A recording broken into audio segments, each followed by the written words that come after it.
Today, are immigration levels out of control? Should workers have the right to switch off? And how do we tackle rising food prices?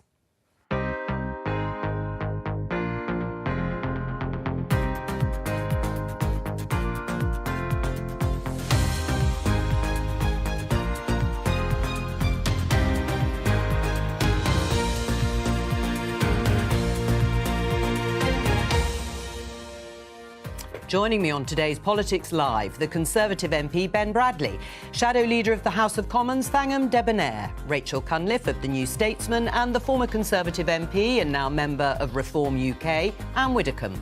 Today, I voted and campaigned for Brexit. Indeed, I'm a proud Spartan because I wanted Britain to control migration. The Home Secretary wants to cut migration to the UK, but how will she do it? She's the Home Secretary. This government has been in power for 13 years. They just seem to be trying to blame everyone rather than take responsibility for what they've actually done. Are prices going to come down for consumers? The Prime Minister hosts supermarket bosses in Downing Street, but is there a solution to staggeringly high food prices? It's been a massive challenge for our British farmers here and also retailers to get the value, because at the same time we've got customers who are really challenged with their own spending. And should bosses be able to contact you outside of work hours?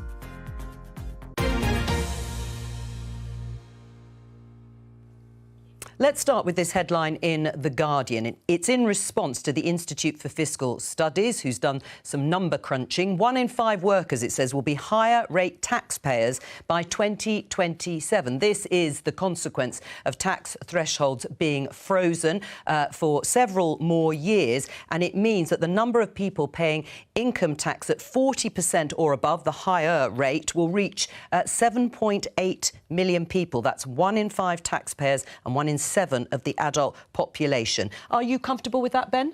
No, not remotely. I've always been quite public about my wish to see taxes come down. I think taxes, money is always better off in people's pockets to spend in the economy. So I would like to see, as we move forward, as the economy recovers, certainly in a manifesto, if not before, plans to reform and simplify the tax system and try and improve that situation. But obviously, we've been through tricky times, lots of expenditure around COVID and all the rest of it that has to be paid for. But no, I'm deeply uncomfortable with that. How do you feel about it, Thang? I mean, it will include senior nurses and senior or higher paid teachers for the first time, but then this is salaries over £50,000 a year. But it's also the Tories presiding over the highest rates of tax for 70 years, which is an extraordinary thing, and at the same time still giving tax breaks to the super rich. Now, a Labour government would have a fair tax system that's asking those with the broadest shoulders to put their fair share in. Although Keir Starmer has dropped his pledge, hasn't he, to tax the top 5%. But a really great way of starting that would be to reverse the non-doms tax evasion loophole, tax avoidance, I can never remember which one's which, Joe,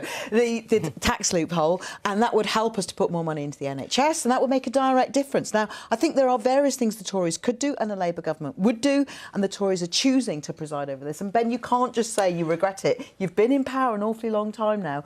Isn't it time to take responsibility for your own tax regime? Well, I haven't, for the record, but I think the Tories have. The key thing here, you talk all the time, we hear all the time, we've got higher taxes, never have. Absolutely. I think as a Conservative Party, collectively we are deeply uncomfortable with that and recognise that. But Labour keeps saying it's too high. Everything I hear, we just heard from you, is we'll put more taxes up. We'll put capital gains tax up. How are you going to reduce taxes for working people? Because I've not heard a single thing on that. Tax loopholes for the super rich. We would remove the VAT loophole for private schools. Those are just 2 examples. So you're putting 2 taxes up. Plenty more. So how are you reducing the cuts? Those are about rebalancing the tax burden so by that putting more taxes richer people are paying their fair share, which gives us more scope to invest in those public services. How are you helping nurses with lower taxes? Help by investing in those public services. And when you invest in public services, you actually create the terms and conditions which make them better off. Is it fair for people earning just over £50,000 a year to be in a bracket that we call higher taxpayers?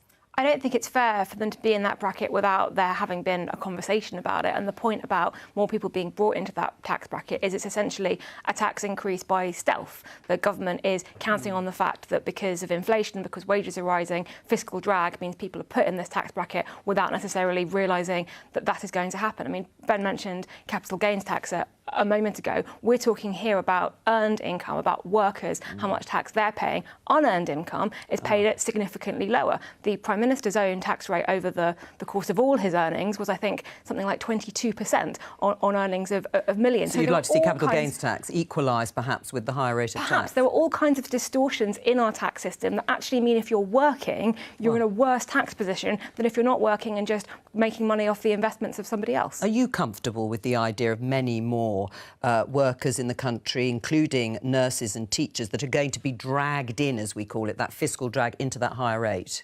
Well, I'm never, ever going to be happy. I don't need to be comfortable. You know, I'm not part of this government. No? I'm never, ever going to be happy with high taxes. And it is absolutely scandalous. You've got a Conservative government. It's the highest level of tax for goodness knows how many decades. And that, I think, is regrettable. I think it really was rather ironic that when Nigel Lawson died, and people were rightly paying tribute to him, they pointed out that he was the one who stuck by his conviction that if you lowered the tax rate, you actually raised income for the Treasury. And yet, at the same time that people were saying that and paying those glowing tributes, they themselves were. Although when Liz Truss and Kwasi Kwarteng did try and suggest that, the markets freaked out, well, you could say. Hang on, he didn't just suggest that. I mean, they did a huge amount all at the same time, and I think their preparation and the way they tried to sell it was terrible. But, I mean, there is a general consensus that if you do lower taxes, you can raise income if you do it in the right way. Right. What about unearned income in that sense? What about wealth taxes, Rachel's point? Do you think it would be better, in a way, to stop freezing the tax thresholds on earned income and perhaps tax unearned wealth? I don't present them as just an either-or. I mean, I do think it's right to end the freezing of thresholds because that effectively means you're just dragging people into the higher tax bracket who shouldn't be there. But I also think you need to be very, very careful about, tax the rich until it hurts. Because if you do that, you provide disincentives. You don't get people wanting to come here. You do get people looking for offshore schemes, which they won't bother to do if the tax rate is reasonable. And we've seen that in the past. So, I feel very strongly that you don't look upon this as some sort of battle. Look upon this as how do we maximise revenue to the Treasury. Rachel? I think you can't have a conversation about wealth and taxes in this country without looking at house prices and house wealth. You've got people whose houses have doubled, tripled, gone up by sort of 10 times in value over the last couple of decades, who seem to think that they have earned that wealth, and therefore when they sell that house, stamp duty is paid by the buyer, the seller just gets to pocket the difference, and that's very, very nice for them. And then they go, well, this is our wealth, I owned it. How is that wealth how are they more deserving of that wealth than people who actually go to work every day and who are taxed at 40%? Well, for a start, I would have said that home ownership is something that spans all income levels. It isn't something that's restricted to the rich. And a lot of very modest earners have saved very hard and tried very hard to own their own home. Not people under 30, and they benefit from that rise. So I think it is something that should be encouraged. And I certainly don't think you want to start taxing the proceeds of home ownership. All right, let's move on. Look at this headline in the Daily Telegraph, talking about immigration. Million more migrants heading to Britain before next election. Ministers are warned. Projected influx of workers and students next year is at odds with Conservative pledge to cut the numbers, says the Home Office. Now, they are predicting, perhaps privately, 1 million more migrants. Some of the figures estimated when they come out next week on net migration point to something closer to 700,000 for 2022. Still high by historic standards. How does this sit with the repeated pledges by Conservatives and in their manifesto to bring down levels of net migration to tens of thousands? I mean, the tens of thousands number is from, I think, several prime ministers ago. We've had a difficult time. But I do think... I think Suella Braverman has, in her time, at least talked about bringing it down significantly. And I think it does need to come down significantly. I think, regardless of where you want to put a number, we have significant strain on public services. We have significant strain on, British citizens being able to access things like the health service, things like the kinds of welfare and support that people need. And the more people you add to that, the more challenging that becomes. So why is it so high, then? Well, I think the Home Secretary has laid out that she wants to see it come down significantly. But if we want to have an immigration system that is managed properly, there's two elements to that, right? One is having the points-based system, getting it working in the right places so it can bring people into the right That has been working. The other one is making sure we've got a fair system and we can stop people coming here illegally. Oh, no, but we're talking about here, Ben, we're talking about legal migration here. This isn't illegal migration, which is where the Prime Minister has pledged to stop small boats. What I want to say is, despite all these pledges, whether it was for tens of thousands or significantly bringing down the number, it's risen considerably under successive Conservative governments. Why? I think, again, the Home Secretary's right to say that we can't continue to rely on migrant labour. There's an example, and the agriculture example that we'll perhaps come on to is a good example of where, again, we're going to be reliant on temporary migrant labour to support agriculture, whereas actually we've got 1 million people unemployed in this country, 2 million people economically inactive. We have to train and support people to be able to do those jobs domestically. All right, well, let me just take you through some of the numbers. Now, these are broad figures, OK, in terms of how you break down overall migration figures, and these are gross figures, to be clear, whereas I've been talking about net migration, so the in and out. But total work visas issued in 2022, the sort of thing you were talking about under a points-based system, is just over 420,000. Total number of visas for studying, for students to come here, is 626,000, just over. Family visas, just over 48,000. And then there are various figures for the overseas schemes. So for people from Hong Kong, the Ukraine family scheme and the Ukraine sponsorship scheme. And broadly, it's about 260,000. What would you cut?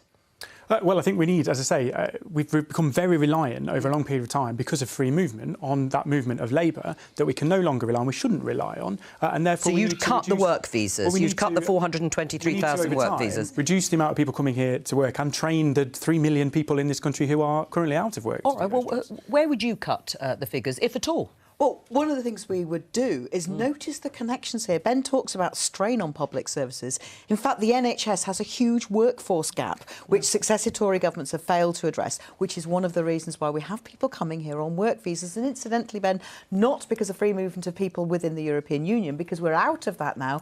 A lot of these people are coming from nowhere near Europe, and they're coming to fill gaps in the workforce in the NHS and other industries that the successive Tory governments have woefully failed to address. Right. I don't know what's wrong with Rishi Sunak and his weak leadership that he's allowing this situation when he and his ministers... But what would you cut? Let's say you inherit 700,000 as the net migration figure, and that may be fine. Maybe we need that number of people coming into the country. What would you cut? Would you cut work visas, students coming over, family visas, or the overseas schemes? We would make sure, for a start, those 2 million people who are out of work and unable to work, many of them are waiting for NHS operations and procedures, so we try and get more workforce into the NHS, which would have two effects on migration. It would bring down the number of people we are trying to get. A longish period.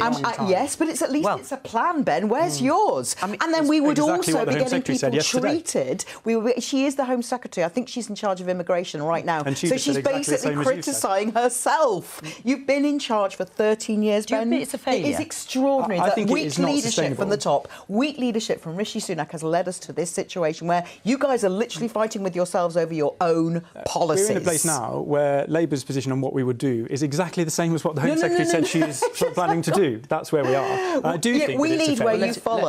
I do think it's a failure because I think I'm glad and my constituents would, over many, many years, going back to the 90s, it's a failure because we cannot rely on and we cannot sustain 500,000 plus people net migration into the country every year. And yet you've been in government. All right. Doing nothing. Where would you cut? If you were given those numbers, where would you cut? Because that's what people say. The crucial thing here is you've got 1.2 million unemployed, and yet we're having to bring people in. Right, absolutely. And those two things just don't add up. And it really is essential that we skill our own work. But that does take time, doesn't it? It takes a bit of time. But picking in the fields doesn't actually require an awful lot of time. But do UK workers want to do it? That's what we are being to do it. Right. There's a question between... there's a question of can't and won't. And if they won't do it, why should we pay them to sit at home? Right. Well, what would you do to compel them? I would say if they're fit enough to do it. I'm not talking about people who couldn't do it. But if they're fit enough to do it, and that would certainly apply to most of the young, I would say, right, well, if you don't do this, I'm afraid you lose benefit. But do you accept that there are other shortages and gaps in the labour market that need to be filled? We were told by Boris Johnson and others that it would be a highly skilled, high-wage economy. Well, maybe to some extent that 423,000 is actually filling those gaps, and we've got highly skilled and highly paid people coming in from abroad. When he talked about a highly skilled and high-paid economy, which I'm totally signed up to, I mean, I think that's exactly what we want to see, he wasn't talking about it happening by Tuesday afternoon. And I think one of the problems... No, he wasn't. No, what I'm saying is maybe there needed to be a more honest discussion about that. Yeah, that's I was just about to say exactly that one of the problems of political discourse in this country is that it's very short-term. I mean, unless you're talking about pensions, when they do actually look long-term, it's very short-term. And we need to have a much more grown-up debate, and I think that goes for the NHS as well. Don't fool around and say it's all about money. It isn't. It's about a lot more than that has built up over the years. But isn't it also about a workforce strategy that acknowledges that training is an important part of how you build up the skilled workforce we need from British people who currently lack skills and qualifications? This is a government without an industrial strategy, without a workforce strategy, without a training strategy, all of which a Labour government would be bringing in. Yes, those are long-term solutions for long-term problems, but we need a government that's actually thinking about the long term, as opposed to one that just goes through every winter as though winter is a surprise, chucks a bit of money at the NHS and expects that to fill the workforce gaps, which never happens. I'm going to come to you, Rachel, in just a moment. You raised a question at Prime Minister's Questions last week about your frustration at levelling up. You were talking it broadly, but it would include, I presume, investment in education, investment in the sort of jobs and apprenticeships that perhaps is still lacking. Well, I think that part of the answer to this is that, as in many issues, there's no investment strategy. You can have all sorts of strategies that sit on a shelf and nobody looks at. No, they're not really on a shelf. The key thing to me is local areas, local business will know best, local colleges and providers know best what skills and how to work with people. That's why I'm pushing around levelling up, because what that brings to our part of the world is the devolved adult skills budget and the opportunity to work with colleges and businesses. But the delivery hasn't been there, has it? Well, it's taken too long, and that's what I said last week. I mean, that is the issue. Long-term strategies don't work very well with the sort of electoral cycles, or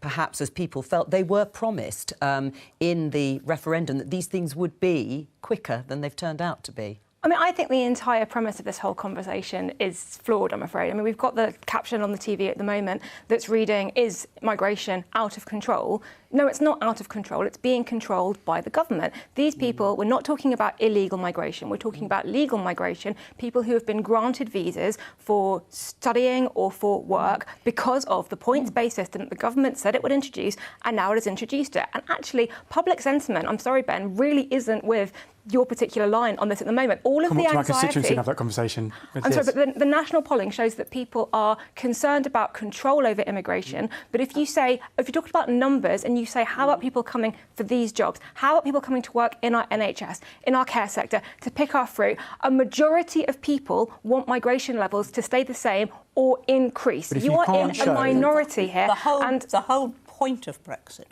was that we would not close, but we would control our borders. We are controlling them. We're issuing visas. 45,000 people came in boats last year. They're not controlled borders. That's illegal migration, and I think that is not a controlled border. That is not a controlled border. I think you should stop trying to say because we are focusing on legal migration. So, Anne, if you're talking about legal migration, do you accept Rachel's point that the government is controlling it? That's what I was just trying to say before everybody else plunged in. What I was saying was that the whole point of Brexit was that you controlled the borders, that you said, that you said who could come here, what their qualifications were, the terms on which they could come, whether they'd be eligible for benefit. In other words, it wasn't a given right. No. It was something you controlled. No. And that is what the government is supposed to be doing. So what's wrong with 700,000 net migration? Well, I would say it's too high, given that we have 1.2 million unemployed. If we had nobody historically low unemployment. We have the lowest unemployment since the 70s. Yes, but we've still got 1.2 million. You can't ignore them. They're there, and they need skilling. OK, so if they took some jobs, would you... And we still had shortages in the NHS, in agriculture, in our care sector, in lorry drivers. If we had zero unemployed, but we still had those shortages... We'd be able to skill our own lorry drivers. We can't skill our own lorry drivers. We can give up. If we had a zero unemployment rate and we still had those shortages, no problem with migration. If there was a zero unemployment rate, the economy would be in much better shape and we might just be able to absorb them. Right, so should then politicians be saying that actually 500, 600,000 net migration a year is what the country needs? I think fundamentally you cannot have an honest conversation with the public about how you control your borders and what your migration figures are if the public overwhelmingly can see that we cannot control our borders. That is, you're talking about people coming but over the public in small boats. perception These are not in the we cannot figures. Control who comes. That's the public perception in my constituency. And whose fault is that? If And it's that is a massive post-COVID challenge we have failed to deal with over the last few years, absolutely.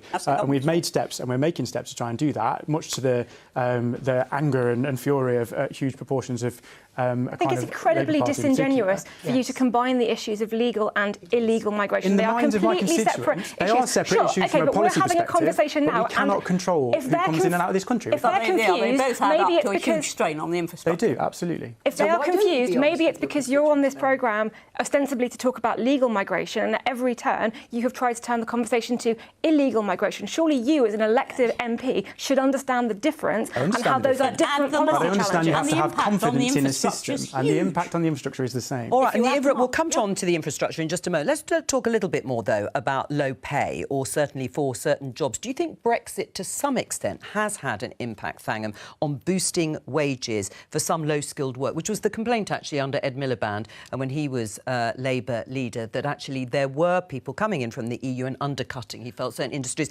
That's changed a little bit because some of those low-skilled wages have increased.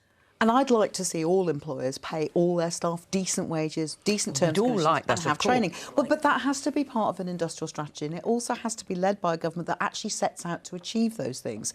Now, what we've had from various Tory Prime Ministers, including the latest one, is lots and lots of words and very little behind that. And Ben has already said, it's all very well having a strategy. Having a strategy actually helps you to deliver on the words that you say. We've got a really weak Prime Minister at the moment who may say all sorts of things about migration, who may say all sorts of things about this and that, but he doesn't seem to have anything to follow through. I would like to see us having an employment bill, a workers' rights bill, which a Labour government will bring in, which should make sure that we do have proper rules. Well, I can tell you, first of all, we will have proper rules for trade union negotiations. We would have rules on wages and wage negotiation. We would also have the option for workers to have more flexible working, which allows them to be more productive, if that's appropriate for their workforce. I can go on, Ben, if you would like. Is there anything? And what have you got? You've got nothing. In what way is more bureaucracy and more burden on business going to lead to higher wages? It's not. Right. I mean, they've redesignated the care sector broadly, not all care workers, to be a highly skilled, or certainly more highly skilled area of work than it had been. Would there be other areas that you would include in that, which might increase work visas, but that we have shortages in? Possibly. I would hesitate to name stuff just off the top of my head, but I think certainly in care, the key things to me are around, and as council leader, I'm in charge of care locally, the key things are around attractive career paths into health and care, not just to be so you get more UK workers to have opportunities. Then you would attract more UK workers, and also to some extent the opposite of what you've said, Thangham, less rules and regulations that might allow people to have more flexible workforce. Deregulation, I think, is crucial, and it isn't happening. It really isn't happening. Just briefly, before we move on to students, because they make up quite a large number, there seems to be a divide in Cabinet about it. On the one side, you've got Jeremy Hunt and Gillian Keegan, the Education Secretary, saying it's a great British export, but the number of students coming over with dependents is also very high. Who is winning that argument? Clearly, at the moment, it's Jeremy Hunt and Gillian Keegan. I think there is an argument that students shouldn't be in the migration figures at all. You should count them if they finish their degrees and then want to stay and work here. But if they're going to go back to their countries, why are you counting them in the first place? Now, we do have a problem in our university sectors, which is universities are over-reliant on foreign students because they can charge much higher fees. They're restricted in what they can charge here. Funding is suffering, and so they are relying on that foreign income. But I think, again, if you look at public polling, most of the public don't think that students should be included in those numbers. They don't think that that counts as migration in the way that other areas do. It's very, very disingenuous to kind of group all of these together and say it's too high, it's out of control. And it's particularly disingenuous to hear that line from a Home Secretary who is enacting the actual policy that she is now criticising. I mean, first of all, the students are not a cohort who just come and go. They're coming in every year. Yes, so you should count them when they choose to stay at the end of their degrees rather than I heard you say that. I'm trying to reply to that. They're not just a cohort. You've got a steady flow in, and yes, some will stay and some will go back. But all the time they are here, They have to be housed. They have to have health services. They have to have all the things that the rest of the population have, and rightly so that they should have them. So they are a strain on the infrastructure and they should be counted. Before we move on, briefly, Nigel Farage admitted on Newsnight last night that Brexit has failed. Do you agree with him? No, because I don't think we've got Brexit. I mean, that is the problem. You can't blame Brexit. What you have to blame is what's been done with Brexit. For example, what I expected and really thought was going to happen was that we would gradually, it wasn't going to happen by Tuesday afternoon, but we gradually become competitive with Europe, instead of which we're aligned with them. We've raised our corporation tax to the same level as France. We are bonkers. Well, on that note, we are bonkers. I'm going to introduce the idea of switching off, but not, of course, from this programme. The Financial Times, this headline, Labour Party plans right to switch off for out-of-hours workers. A manifesto proposal would echo legislation across Europe to stop bosses contacting staff. Thangham, you're on the Shadow Front Bench. Can you explain what this proposal is about? Yes, so this is part of our wider package of workers' rights, which we want to bring in, which are both good for business and good for workers. The right to switch off is never going to be something which should apply to everybody. There's always going to be certain workforces, certain sectors where that's not going to work. But for those people who are employed between 9 and 5, who have the sort of jobs that don't really... office-based, mainly. You know, and that should be it's something where if you're paid to work between 9 and 5, you shouldn't be contacted by your boss at 9 o'clock at night. I think that's fair enough. I think if you're on call, you should be paid for being on call, and then, of course, you can be contacted.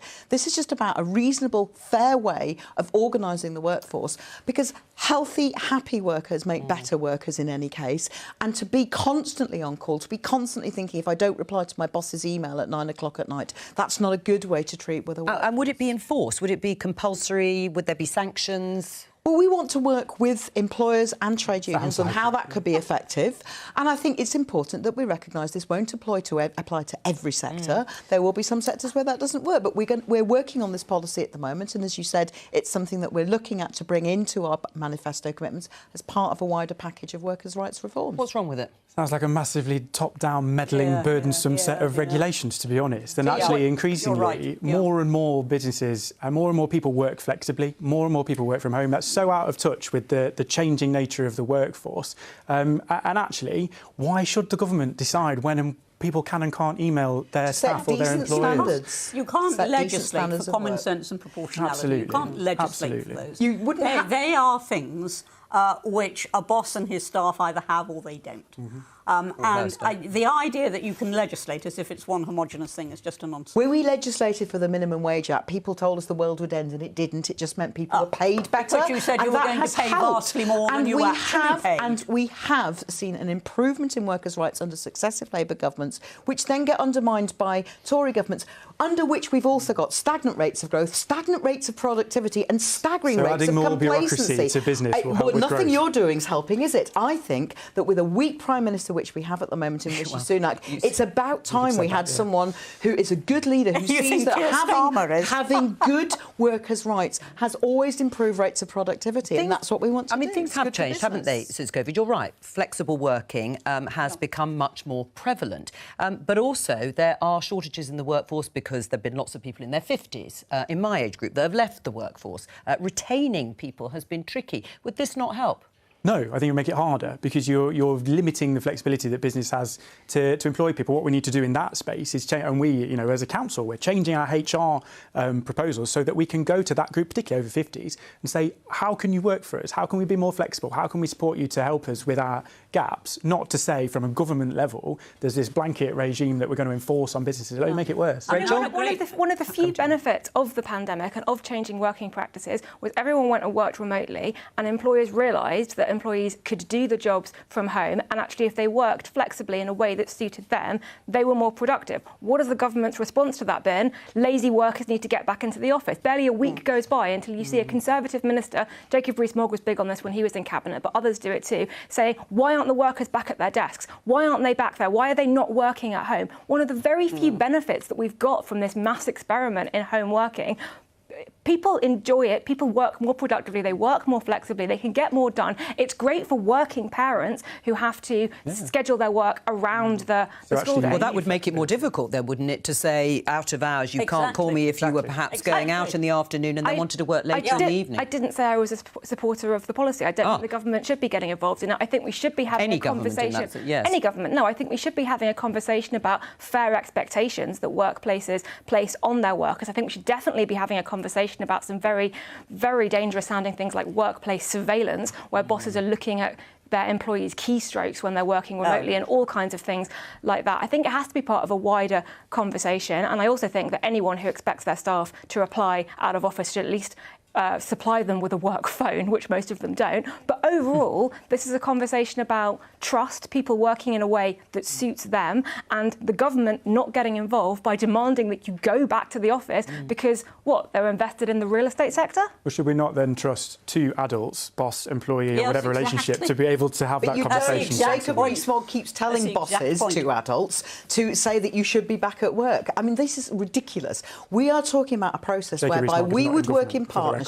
We would work in partnership with businesses and with trade unions on what makes sense for different sectors and different groups of workers. Have you? Nothing wrong with that. I mean, has Labour, has Keir Starmer, Angela Rayner, the deputy leader, have they spoken to business? Is this something they welcome? Yes, they would like to bring. Okay. Keir, Rachel, Angela, Johnny Reynolds speak to businesses every single day. And businesses tell us constantly that what they're looking for from government is a stability which they do not see from the Tory government.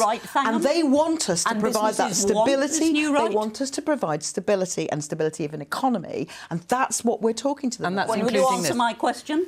Have businesses indicated that they would like this law that prevents bosses contacting their employees? Businesses want to have a partnership, and that's what they get from us. I tell you what businesses would Well, they don't get anything from the Tories because they're not even talking to them. Businesses would like closer cooperation with the EU and harmonised EU standards, and you didn't seem to care too much about that a moment ago. That's what I said. Had never been tried. All businesses have a homogenous view, apparently. So we have to listen to businesses. Don't talk over each other, Rachel. You say what you were going to say, and I'll go to the others. No, I just think it's interesting that in some areas we have to take what businesses want. Businesses don't want this. They won't invest in our country if we do this. We absolutely can't touch this. We have to take that as sort of gospel. And other areas where businesses saying we need close cooperation with the EU, Brexit has been incredibly damaging to British businesses, then we ignore them. It seems like a double standard to me. Maybe Anne can explain it. Well, certainly big business wanted to have much closer cooperation with Europe. They wanted to stay as they were because it was comfortable. But actually, business can really benefit from this if government allows them to. Well, without going back to Brexit, on the idea of switching off, do you switch off? No, it's very difficult. I try, to be fair, to get everything. I'll stay up late on a Friday, box my inbox off so I can do my kids' football on a Saturday, and that's my switch off. Do you switch off, Anne? I mean, would this help people switch off if they thought they weren't going to be contacted out of hours? In case you've missed it, I'm retired. Yes, well, you know what I mean. Generally. I haven't missed it, actually. No. But even before, did you ever switch off? Did I ever switch off? I think that if the Prime Minister had rung me up when I was a minister and I had been switched off, I would have been switched off quite permanently. Rachel? Well, you know what journalism's like. The line between jobs and life, that's non-existent. And that's the problem, isn't it? I mean, there'd be so many in politics, journalism, anything that works over NHS, or is it a generational thing? There are different sectors where it would work and other sectors where it wouldn't work. And I think being a member of Parliament, it's important that you do get a family time, but it's also we need to recognise the fact it's a full-time occupation being a member of Parliament, and I remain available to my constituents as much as possible. But we still need a balance, and I want that for other people as well. Well, and Can I just pick up on something that Rachel said, because I was trying to earlier, because I think it's important. I think she's absolutely right. I welcome working from home. I welcome that social revolution that followed COVID. And I welcome the flexibility that it involves, particularly for mothers with young children and people not commuting and all the rest of it. Great, fantastic. But it's based on trust. It's based on the employer trusting the worker to be working.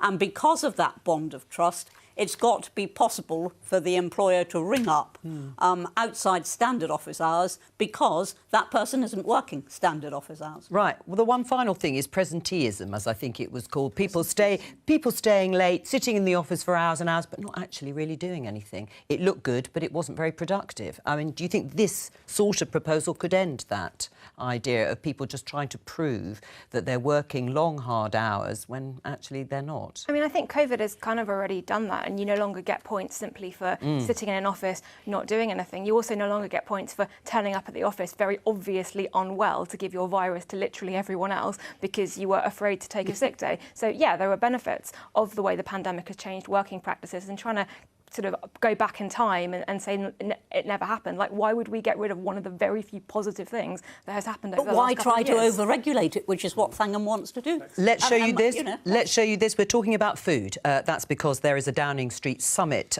today. The headline is Food Prices, which, if you haven't noticed, soar as Prime Minister meets industry. Now, we're seeing the average prices of some of the very basic foods rise, hitting a 45-year high of 19% in March. We've seen a whopping 52% increase for cucumber, which has gone up by 29 pence. Lettuce has increased to 22 pence. With cheese, that's a £2.76 rise to more than £9 per kilo. Butter is up by 55 pence and bread 31 pence. So overall, that is going to cost you £4.13 pence more than in 2022, a 39 pence rise. Now, I want you all to repeat that, what I've just read. No, I'm only joking, obviously. I mean, Ben, what can be done, if anything at all, to bring down the soaring price of food, which is at about 19% on average? Yeah, and it's a big pressure. And clearly, you know, one of the Prime Minister's key priorities for this year is halving inflation over the course of this year. That's massively important. I think there's a number of factors in this, both long and short term. Firstly, it's worth saying we've got a £94 billion package of welfare support. I think outside of COVID, probably the biggest welfare package ever in history in terms of supporting people with costs. But actually, things like improving trade around agriculture, the food strategy talks about how we put farming and agriculture at the heart of all that. And back to our immigration strategy, actually, we released some temporary working visas for people to come and help get things onto shelves, which will help as well, although we need to phase that out over time. So I think the government is, you know, working in all sorts of ways to try and support people, but, you know, bring that inflation down is not an overnight fix. Well, no, we've discovered it's still at around 10%. I mean, Rachel, should the government be intervening to try and help consumers with their food bills? I think when you've got an issue where food poverty is so high and the prices of food inflation is just shot up by that extent, you need the government to keep an eye on what is going on. And actually, what is going on is a really interesting question because, yes, food has become more expensive to produce. The price of fertiliser is up, the price of labour is up, energy bills, all of that is true. But at the same time, the profit margins of the supermarkets, the price that they are paying at the farmers for the food at wholesale versus the price that they are charging consumers, there is a massive gap between that. And we need to have a conversation about why that is and what we can do about it. When we had the energy crisis, there was a windfall tax on oil and gas companies because there was an understanding that while everyone else was suffering, really suffering, it wasn't right for certain companies to profit from that suffering. Maybe we should be having a similar conversation now about the supermarkets. Well, we can show you the headline. Anna, get you to comment. Bloomberg, soaring UK food prices forces competition watchdog to investigate. The term greedflation has been bandied about as an accusation that the supermarkets are over-profiting from these rising food prices. Well, I used to represent a rural constituency, and even then, you know, and I've been retired 13 years, even then the farmers would complain constantly about the supermarkets, about their demands. You know, you mustn't have a little scrape on a carrot, it must be a beautiful sort of carrot, about their pricing, and they appeared to hold the whip hand, and that doesn't appear to have changed. But I wish to make a general comment, which is this, that the only way this is going to be tackled is if inflation comes down. You will not get inflation coming down while you have inflationary wage rises, and we've got to face that. Some of the wage demands at the moment are utterly unrealistic, and they will fuel inflation, and we'll be back to where we were. And I lived through the 70s. I'm probably the only one on this panel who did. I lived through the 70s, and that was exactly what happened. Prices went up, so people said, we've got to have wage rises to enable us to buy. and therefore... But it is a catch-22, isn't it, if the cost of living is still going up? What do you do even now, at this point, with rising prices at the rate they are now for basic foodstuffs? Well, I mean, Jim McMahon, who's our DEFRA Shadow Secretary of State, has been calling on the government for action for months and months now. What In fact, is it? we had a food summit several months ago. There are several things you could do. Nothing's going to be straightforward, but there are some things you could do. You could use the oil and gas levy now to support those energy-intensive industries. Farming would obviously be a strong contender for that. That's the first thing. The second thing you could do is get an agricultural deal on veterinary inspections so that that cross-border trade in agriculture on food products was easier. That's something the agriculture industry, but also food retailers and food producers are crying out for. That would also benefit consumers. And you could decide that you are going to use the UK's considerable purchasing power in public procurement and focus primarily, or wherever possible, on locally grown food, on food grown in this country, to help the food industry actually to right itself. Now, I think those are three things the government could do and a Labour government would do, and we've been calling on the government to take action on this for months. But I also wish to differ from Anne here, because I think I understand, I think it was the Institute for Fiscal Studies, I may be wrong, who said last week that the primary cause of inflation was not public sector wage rises, it was food prices going up. And we can see that in the shopping basket, which Joe showed us just then. Would you Nothing to do with public sector wages, the price of bread. No, and that we talk about it all the time, but at the moment they haven't agreed to some of those certainly inflation matching or inflation busting pay rises, and much of it is global forces. That's what the government keeps telling us. It's about the war in Ukraine, food prices going up as a result, and energy prices going up. Would you subsidise any foodstuffs, any of the basics, in order to help consumers? Either of you? I can't imagine it happening. I think there's this challenge, isn't there? Whenever you've got limited supply and energy and food and all the rest of it, through things like global conflict, that there is always lead to rising prices. The challenge is exactly as Anne described. It's not a popular or attractive one, but it is that balance that if the more you spend in trying to help people, the more that drives inflation. So you do have to balance those things like pay rises and like the welfare support, because if you go too far, and we've seen a lot of some of this is caused by the massive levels of spending to keep people in work through COVID. And we've seen it. Food price, that's not what put food prices up, though, That's is it? what's driven I think inflation. we need War in food Ukraine security. certainly helped We need a put food food prices security up. policy that puts at its heart protecting our farming and food production industry, and also encourages to make sure that in supermarkets are not indulging in non-competitive practices. Well, they deny that, of course. And I know I mean, they the do, supermarkets but we need to deny- make sure that that's happening. Right, they deny that that is what's happening. Actually, the margins are closer, they argue, than perhaps you were suggesting earlier, Rachel. But, of course, there is this investigation now going on, and energy prices, or the price of wholesale gas, is falling. But we're not seeing it, are we, yet, coming through? Not yet. But, I mean, what we should understand is, first of all, that our food prices are still lower than a lot of Europe. Secondly, that a huge amount of food inflation was driven by Ukraine. Not by Ukraine, by the war in Ukraine. And that has made an enormous difference. And we just have to be as grown up about this as we can and stop thinking it's purely a UK problem, because it isn't.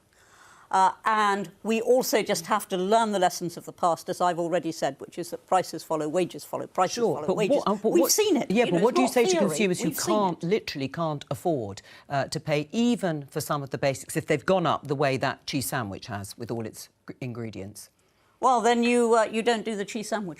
But, I mean, We're talking about basics. We're talking about absolute basics and staples. We're talking about own brand pasta. You're talking about bread. You're talking about families who cannot afford to feed their children. There's a story today about mothers who can't afford formula milk, so their babies are literally starving at the moment. And so the government We've been through this before. So the government shouldn't be doing anything. Because we've been years you now. would let the children go because hungry. we've been decades without inflation. We've come to regard it as some sort of given right. Which is should the poorest and most vulnerable be helped out more when it comes out? They are being helped out. But especially on the idea of food. I mean, they are being helped. I mean, I have not seen there's no public sector pay rise that's anywhere near the increase in the price of a cheese sandwich that you just pointed out, Joe. And we are also forgetting here, well, I'm not forgetting it, and I don't think anyone at home who couldn't pay their rent or their mortgage last month has forgotten, that the Tories crashed the economy through failure to plan, failure to make a decent budget actually help people by giving tax breaks to the rich and nothing to working people. That's what happened last autumn, and we're all still paying the price.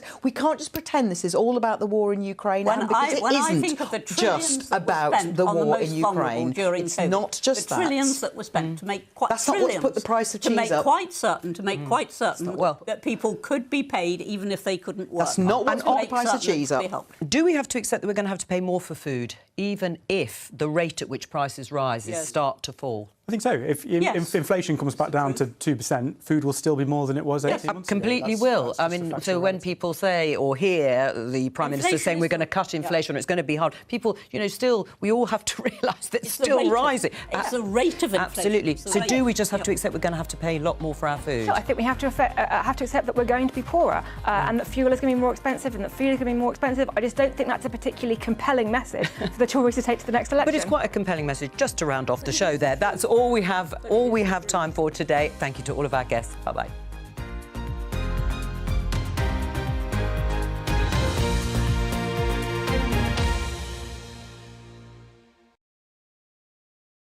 Okay. Okay.